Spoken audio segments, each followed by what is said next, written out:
friends. I'm Jill Griffin, the host of the Career Refresh. And today we are talking about leadership and setting a vision. I'm going to tell you two stories. I find them incredibly emotional. The first is about the US President John F. Kennedy. And he announced to the United States that we are going to put a man on the moon. And he visited NASA and he walked through the facility and he met the engineers, he met with astronauts, he met with operations people, all the people who were tactically working on building the ship. And at some point, he stopped and he talked to a man on the grounds crew. And this man clearly had equipment in his hand. I believe it was a mop. He had a jumpsuit on that was a custodial jumpsuit in nature, clearly doing custodial work. And Kennedy introduced himself to him and said, "Hi, I'm John Kennedy. What do you do here?" And this man looked at the president of the United States and said, "I'm helping to put a man on the moon." Woof. That gets me so emotional. We're going to get into why. If you don't feel it for yourself, we're going to get into why. The second is from a mentor of mine. She was doing some fundraising and charity work at a children's hospital for the terminally ill. And when she got into the elevator, she was in the elevator with a woman who was clearly kitchen staff.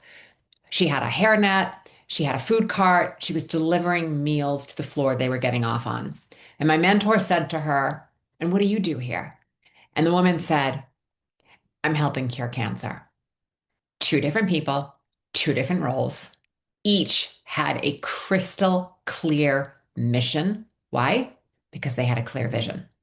The clarity doesn't come from the grounds crew, and it didn't come from the kitchen worker. It came from the leader who set a vision so clearly and so completely that everybody in the building knew exactly what they were to do and exactly what they are in service of. And that's what leadership is, right? Is to create the capacity for others, is to help the people that are in your service. And here's where I see leadership often breaking down. Leaders, especially high performing, empathetic, people oriented leaders, they start to confuse being of service to their teams with being able to lead the team. As a leader, your role is to create the capacity for others. Your role is to be responsible for the people that you are leading. And what often happens is leaders, because they are either not working their mind or not pausing and not being intentional, is they start to ask their team what they want. "Listen, we have that offsite next week. What do you guys want out of it?" Right? They start to form their strategy and they look for people to provide direction or vision, right? And then they wonder why their team isn't taking action or why they're maybe not feeling confident or why there's no initiative. Because your team doesn't need you to ask them where you're going. Your team needs you to tell them and then also invite them to help you get there. That's the difference. You set the vision, they're bringing it to life. That's the distinction. There's a difference in leadership when you're setting that vision and you're saying, "Hey, we're having that offsite next week, and here's what I want to accomplish. What do you want to add to it? Or what else would you want to have come from it?" It's setting that vision first so that the person you're working with kind of knows the container or the purpose or the mission of what we're supposed to do. When the leader doesn't set the vision and when the direction is unclear or it's constantly being negotiated or renegotiated, the team feels it. They don't feel confident. They don't really feel safe. They're kind of confused. They may be defaulting to some sort of self-preservation because no one's told them what to do or where they need to build what they're doing. And I want to be clear again that setting the vision doesn't mean you have to have all the answers. It doesn't mean you have to know exactly what to do at what place and every piece and every bit and bop needs to be exactly. No, that's not what we're talking about here. What we're talking about is asking your team for input, but it also means knowing that you're asking them because you're in service of everything around you. And we know it's hard. And it's really important that you continue to be in that service, especially when things are hard and not defaulting to your team.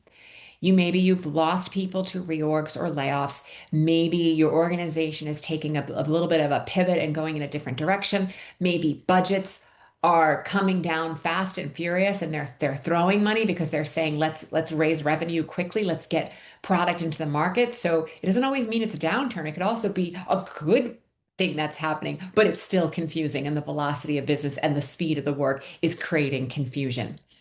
When organizations need to make decisions, they need you as a leader to set that decision, that take that decision and set that vision and make sure that everyone is clear in what they're doing. It's one of the reasons why OKRs, objectives and key results, work so beautifully. Because once we're clear in what the objective is, then we can break down the 4 or 5 steps of what the key results are to each objective. You as the leader are setting that objective.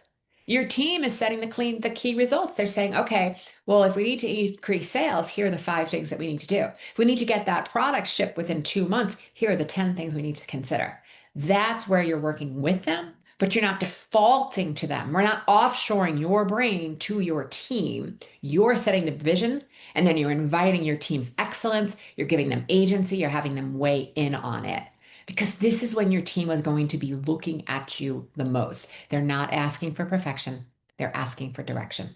And when you are depleted, and my Lord, I know there are moments right now that we are all being depleted. You don't have to generate the vision from scratch. You have to go back to the mission. I've spent the last 6 months working with executives at Meta, the Federal Reserve, Discovery, Warner Brothers. Trust me, these people are living the hard out in public, right? They are in the news. The work that they're doing is being commented on. There's pivots. They're successful, but there's pivots. It's the time that we spent in getting super clear. What does the organization do? Or what does the department do? What is this team in service of? That's your North Star. And sometimes, you know what? You need to walk in the room and lead. So here's the thing, or the question that I'm going to leave you with. In the rooms that you're leading right now, are you the rudder? Are you the strategy? Are you the vision and mission and setting it forth? Or are you waiting to see which way the current is moving and then sort of guessing? Yes, we need to read the room, and yes, we need to be able to pivot. But if we're always waiting for somebody else to tell us, we're never going to be in a position to lead our teams. And what I see happening, especially at that VP, SVP, or sometimes that C-suite level, is we're waiting for the level on top of us or our skip level to tell us what to do. No one's coming to save you for your job. That is for you to do, right? I know that sounds harsh, but that is what we need you to do. And, I use the term leader a lot. I don't care what your title is. I don't care what your paycheck is. I don't care what business you're working for. You all have an opportunity to be a leader at every point. And leaders are setting that vision and then figuring out how we are cascading the goals and working in unison to achieve those goals. Your team knows that when you show up with that clarity, they know what to do. And when you don't, that also is going to shape what the output is. So set the vision, invite them in.